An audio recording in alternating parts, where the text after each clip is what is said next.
Gonna open this one with some French. Okay. Bonjour and bienvenue sur ma chaîne. I hope I did it right.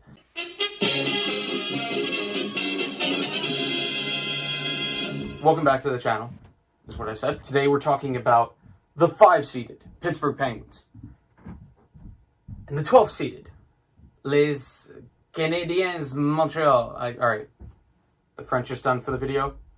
Do not worry about it. We are continuing the Eastern Conference qualifying round series previews. We've got an undead Pittsburgh team that weathers every injury and just can't be stopped. You've got Jake Guentzel probably going to be back, which is gigantic. Less so for this series because the Penguins were still going to be favored fairly heavily in this series already. But getting Guentzel back, it's huge. You get someone that's, in the range of 30 to 40 goals a year back in your lineup. That is gigantic. You have Crosby and Malkin, obviously 1-2. Probably the best two centers, or the best 1-2 punch in the league. Not individually. I mean, Crosby obviously still there.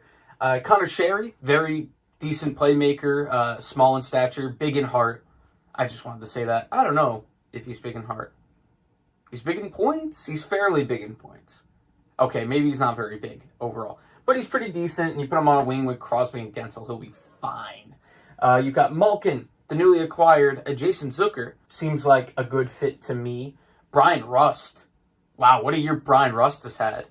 Closing in on 30 goals. I mean, the easy thing is to say he's playing next to Malkin and sometimes Crosby. Still, 30 goals. You got Marleau, McCann, Hornquist, a pretty solid third line. So you got a lot of depth here. Teddy Bluger, who is a very good fourth line center, is fairly productive. Brandon Tanev, weird contract, but he's still productive and he provides fourth line things too. Evan Rodriguez was brought in. He exists.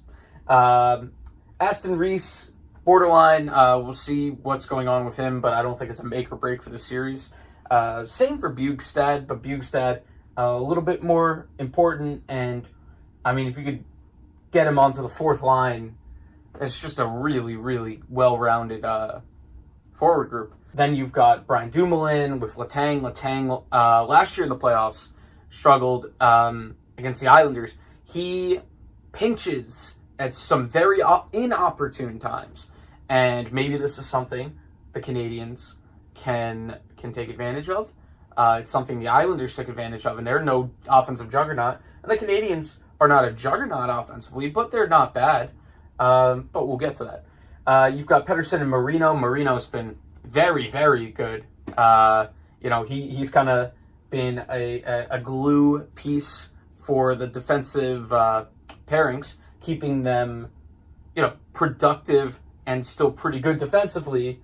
Again, scoring is up this year. 284 is not.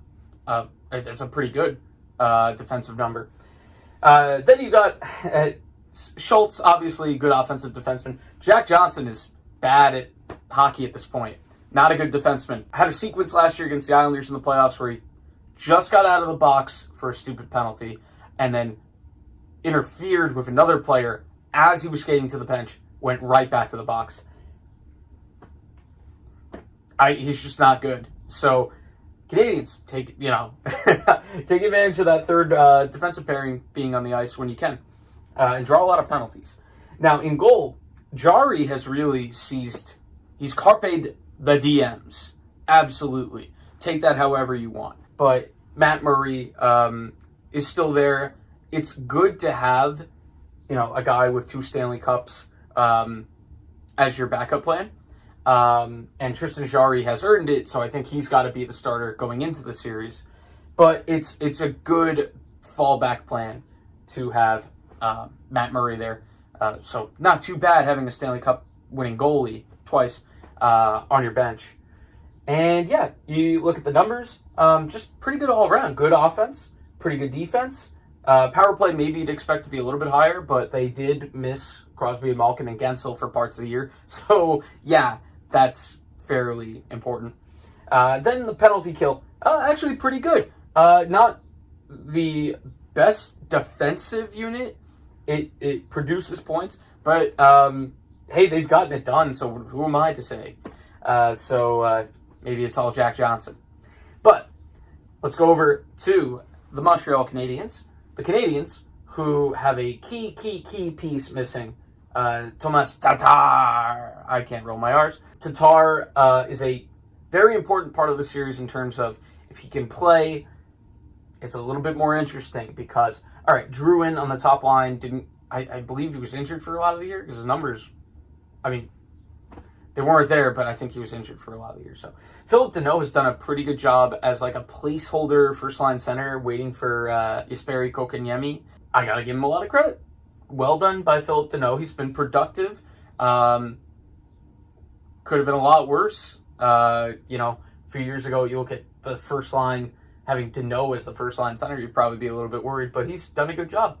Joel Armia, fine. Brendan Gallagher is very steady. I really like him in terms of consistent productivity. I sound like a businessman. And then you've got Max Domi, who is a question mark as well. So from what I've heard, the complications that Domi could face with diabetes could put his playoffs in jeopardy. So that's a big worry. Although Nick Suzuki, third-line center, has been very, very good this year and very productive. So maybe it's not the end of the world if Domi can't play. And, Domi should do whatever is best for his health. So, yeah. And Nick Suzuki, maybe it's an opportunity for him to step up. Maybe it works out perfectly for both of them. And Domi gets to be healthy and play next year. And Suzuki gets some vital second-line reps in the playoffs against some of the best players in the league. So, hey, even if they were to lose in that scenario, I think good experience for the kid. You've got Arturi Lehkonen, who teases a lot with, some scoring touch. I think he could slide up to that second line over Hudon. You've got Paul Byron, who's still somewhat... You got a lot of just, not super productive forwards. Obviously you got Gallagher, Domi, Deneau, Drouin, and Tatar. But it is a little bit weak past the second line. And Suzuki, of course, is good. But the defense, luckily for them, has pitched into the scoring a little bit. Shea Weber has had a pretty good year. Getting older, had another injury. Looked like his season was over. Now he's got a shot at being back. He even said it was, it's weird for them to be in the playoffs. Never anticipated that. He's paired with Sherratt, defensive defenseman, who's had a couple, pitched in some points here and there. Jeff Petrie continues to be a pretty underrated offensive defenseman. I'll give him credit. Also getting up there in age, but still producing. So, good for him.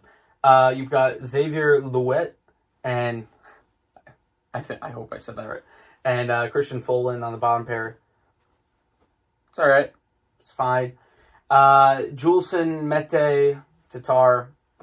We'll see if they can fortify the defense, but Mete and Juleson are also still kind of young. Juleson, from what I understand, a lot of concussion issues. I wouldn't even risk it if I were him. But also, I'm not, I don't see the doctors. He sees the doctors. He knows what he can do and what he should and what he shouldn't do. Don't shame him either way. And then in goal, obviously, the key to this series is Price.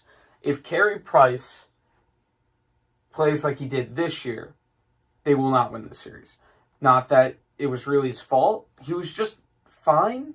And the defense in front of him is not the most impressive in the world. But, I don't know. The game-changing ability has been more hit or miss at least in this season.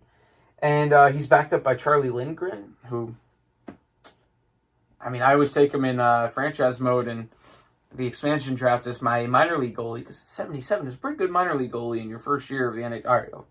All right, but, yeah, so there's not much backup, Pittsburgh's got a 1A, 1B. They've got a backup scenario. the Canadiens, their path to victory is going to require Price playing out of his mind, Shea Weber going out of his mind with great defensive play, and Nick Suzuki announcing himself. Maybe Tatar goes off if he plays. But there's so many what ifs, and for Pittsburgh, it's just be you. The moral to every '90s rom-com. And Pittsburgh, from the numbers perspective, better scoring team, better defensive team, better power play team, better PK, significantly. So yeah, I'm gonna go with Pittsburgh in 3. For the Canadiens, there's just they just barely got in. So I mean, you could say they've got nothing to lose, and that's absolutely true. And I think Shea Weber had said that too. But there's not enough scoring depth to rival the might of the current Penguins' depth. The Penguins have the possibility of throwing Bjugstad on the 4th line. Bjugstad's still a pretty decent power forward. So you got a lot of depth. And, I mean, even if Tatar plays, assuming Tatar and Domi play, I still take Pittsburgh. Even without Gensel, maybe. Pittsburgh, probably in 3. Carey Price could steal a game. Carey Price could steal a series if he goes off. I do not think he will. I think there's so much depth of scoring, so much experience on this Pittsburgh group that they will make their way, especially after last year. There's a lot of motivation after the Islanders just last year. And that was embarrassing. And even though the Islanders were the higher seed, they were so close in the regular season. The Islanders and the Penguins constantly played very close games. And then it was just weird to see them make all the wrong decisions. Chris Letang, I'm looking at you, in that series. And I don't know, there's more resolve this year. There's a little bit of more anger. It's kind of like the Capitals last year also lacked that killer instinct, maybe because they had just won the Cup. For the Penguins, maybe it was an abundance of all the extra playoff games on the players' legs. Sometimes there's a down year in the playoffs. So Pittsburgh this year, a lot more motivation. Will be getting healthy. Won't have to worry as much about fatigue for the older guys because of this long pause. I think there's a lot of evidence to say Pittsburgh takes this fairly easily. And that being said, every 1 seed got knocked out last year. So, for Canadiens fans, hold on to that. You have beaten the 1 seed before. It's been done. Trade for Jaro Halak right now. So that's it. We'll see you next time. Bye-bye.